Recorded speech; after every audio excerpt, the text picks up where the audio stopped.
শুভ দুপুর, আসসালামু আলাইকুম। কেমন আছো সবাই?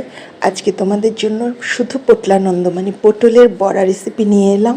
খুব সহজ আর ইয়ামি ইয়ামি। পটল যারা এমনি খেতে পছন্দ করো না, আশা করি এই রেসিপিটা দেখার পরে মজা করে খাবে। পটল গ্রেট করে নিয়েছি, সঙ্গে দিয়েছি বেসন, ভাজা জিরার গুঁড়ো, তারপর দিয়েছি সামান্য হলুদের গুঁড়ো, একটা ম্যাজিক টেস্ট মশলা, ডিম দুটো, স্বাদ মতো লবণ, তারপর তেল গরম করে এই সব কিছু একসাথে মাখিয়ে গরম ডুবো তেলে ভেজে নিয়েছি। এটা কিন্তু রাইস ব্র্যান্ডের তেলটা, এটা নতুন নিয়েছি, খেয়ে দেখি কেমন লাগে।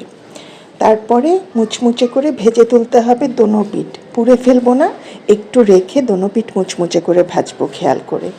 তো পোটলানন্দের যারা পছন্দ করো না, আমার মতো যাদের সমস্যা আছে পটলে, বিচি লাগলেই মনে হয় যেন একেবারে গাটা গিটগিট করে উঠে, আশা করি তাদের এই রেসিপিটা খুবই মজা লাগবে। গরম গরম ভাতের সাথে এমনি নাস্তা হিসেবেও খেতে পারবে।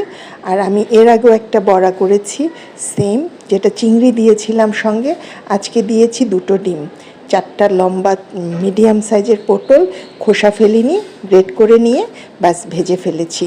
বলেছি ইনগ্রিডিয়েন্টসগুলো দিয়ে দিয়েছি, দেখে নিও। সঙ্গে থেকো, লাইক কমেন্ট দিও।